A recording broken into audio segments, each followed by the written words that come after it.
Welcome back to IDFC First Bank Presents Leaders of Tomorrow Season 11. You're watching our very special weekend edition, Super Achievers Making New India, powered by VoiceWard. In this segment, we'll be shining a spotlight on Technosport, a homegrown activewear brand that uses technology to make affordable, comfortable and stylish activewear. My colleague Rohan Richard caught up with the founders of Technosport to find out more about their journey. Listen in.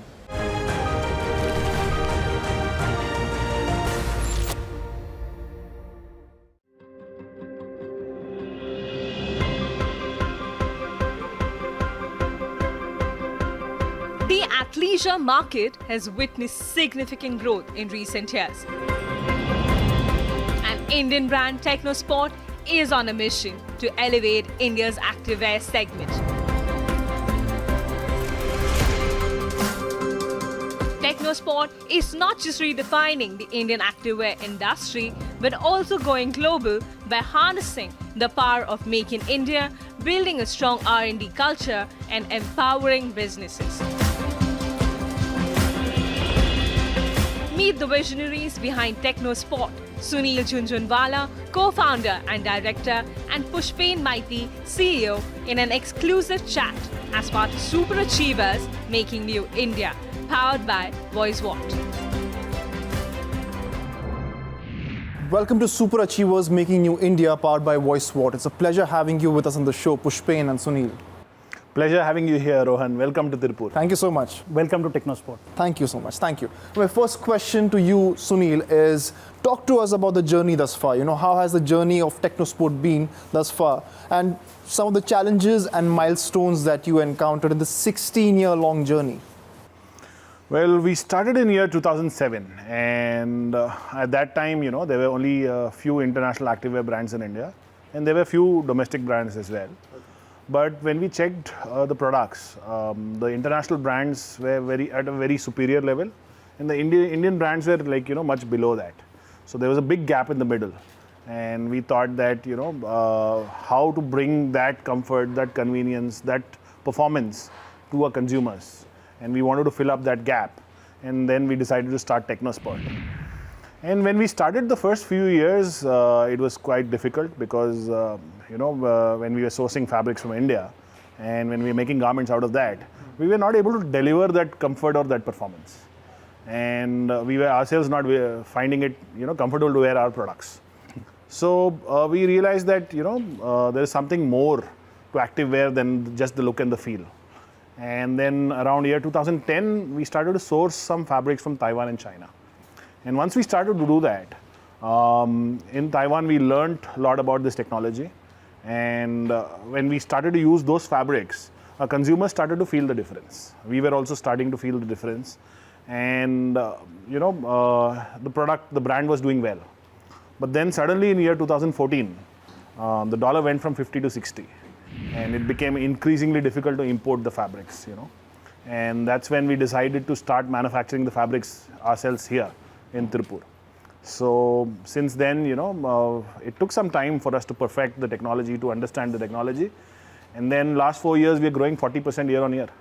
So I think we have a good technology platform on which we can scale on. Yeah. So basically championing Make in India. Thank you. Yes. Okay. So my next question to you is, Pushpen, talk to us. 65% of activewear in India is still being imported. What is the outlook for the industry? And let me just add on one more question to that. Along with the outlook, talk to us about how is Technosport aligning with the Atmanirbhar approach? No, very interesting question, right? I think when you look at any sector today in India, you need to look at it with India context. So that means a huge population which is young, right? We are a young country. So from that, if you look at, there are very interesting trends coming up, right? And 3 important trends I want to talk about. One, young country getting access to a lot of disposable income. So, indulgence on feeling good, looking good, being fit is becoming very, very important, right? And particularly post-pandemic, the general awareness about health and fitness has gone up. Second trend, if you look at, right, I think, the whole fashion industry today is disrupted by athleisure. And the reason is very simple, everyone wants to look good, but everyone wants to become comfortable, right? And what can bridge that gap? Product which is designed for the athlete, if you wear on a day-to-day basis, right, it gives you the best comfort, right? And the third and very interesting trend is that the overall, the fitness ecosystem is also India getting boosted, right? The fitness penetration in India is below, 1% today. If you compare to some of the global, countries like US or China, it's in double digit, right? So what we think that in the next 8 to 10 years, there will be a huge ecosystem boost. A lot of people will come and, try to become fit, go to gym, etc. So that means, not only sportswear, but footwear, nutrition, gym equipment, etc. Everything will get a huge boost, right? So if you put all these three trends, it clearly suggests that there is a huge demand for activewear, right? But India is all about scale, and you can achieve the scale by keeping the price point really affordable to the large audience, right? And one of the reasons, why the large, popular international brands could not scale in India is that, they are mostly importing. And when you import, there's an import duty, the hands changes, much more than, what it would have happened in India. So it kind of adds up to the cost, right? So one of the reasons, we have been able to scale is that, we are able to make in India, the point where you made is Atmanirbhar, right? Yeah. So that gave us three control, right? One, control over price, control over quality, and control over supply, right? So using that Atmanirbhar, I think we are the answer for Indian activewear in a question, and hopefully, we'll be able to scale farther from now on. Interesting. Now, Sunil, you aim, with Technosport, you aim to democratize activewear industry in India, right? How exactly, you mentioned about the technology. Talk to us, something we might have missed out, maybe something. Well, I mean, the technology is there for you to take, but how to make it affordable for a consumer, right? And how to find out what is right technology for our weather, our conditions, our demography, our people. So, I mean, whenever we come out with a problem statement, which is a consumer statement, and we think we have developed a solution for that, whenever we have that solution, we subject that solution, that is a product, maybe this t-shirt, we subject this product to multiple tests. So first I'll talk about the objective tests. We'll send this t-shirt to various labs where we'll test if this t-shirt is breathable, if this t-shirt is having good moisture absorption and drying capability, if t-shirt has good UV protection, it has good antimicrobial property, good anti-static property. All these are objective analysis where the lab will give us some data saying this is performing so much, this is performing for so many washes, this is so durable, etc., etc. One is an objective graph which tells us the performance parameters or performance standards that we are able to achieve. And second is the subjective graph where people have used it over a period of time and given us feedback.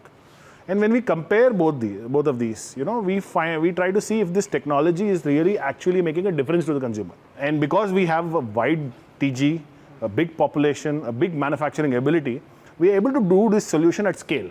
And when we are able to do it at scale, we are able to, bring these solutions to consumers at an affordable price. So this is how we democratize activewear. Pushpen, could you talk to us about how Technosport is, embracing digitization? I believe you all have your eyes set on 5,000 small and medium retailers, right? How will the brand help these retailers embrace hyperlocal and omni-channel strategies? So I think at Technosport, when it comes to digitization, right, we have a very holistic approach. Of course, there are many ways you can sort of digitize the business, but we have three approaches right now. So one is simple, right? You create the digital footprint of the brand. So what we have set up is that we have set up our own platform where consumers can buy directly from our website. We are available across all the major platforms, marketplaces, etc. So that's one way to look at it, right? We have launched about 6-8 months back. The response is amazing. We are probably the only brand, who is selling online without giving any discounts today, right? That's the first one. The second one, which is very important and strategic one, is that we are extremely fortunate to have 5,000 small and medium retailers across the country, right? And we have built that strength over a period of time.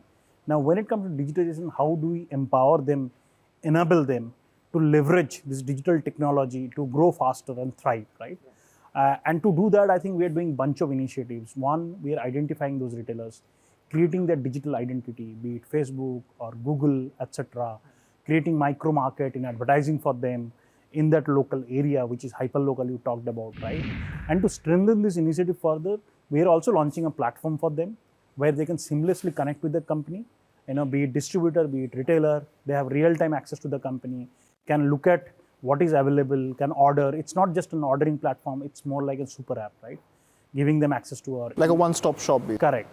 What's next on the horizon for Technosport? Pushpen, why don't you take that first? Last year, we sold 12 million garments, right? Which is arguably the largest sales by any activewear brand in the country, right? But I think from here, when we look at the future, I think we have a bunch of things to do, right? And I'll probably try and talk, a few of them. Please, right? please. So one of the things, in spite of having such a large volume sales, right, we still at Technosport feel that it's starting all over again. It's a day zero for us. We're just scratching the surface, right? So we feel that we have to take the brand to every nook and corner of the country, right? And to do that, we would look at opportunities to empower our existing retail ecosystem, the existing 5,000 retail partners. How do we empower them, enable them to grow and thrive, right? Second, onboard a lot of new retail partners as well. I feel that activewear is universal, right? It's geography agnostic. Yeah. We have solved the complex problem for Indian consumers, Indian weather condition, right? You take it to a much better place. I think there's a huge opportunity that we can entice that consumer segment with our product as well. So as we speak, we are already available in South Africa, GCC, Singapore, some of the smaller markets, etc. We just launched in Dubai with one of our partners online. So we will look at selectively expand our geographic presence. We're launching in Bangladesh, Nepal, Sri Lanka in a couple of weeks from now onwards, right? Through online mostly, but we want to ramp up that global presence, right? We want to become a brand which is made for global with an Indian heart, right?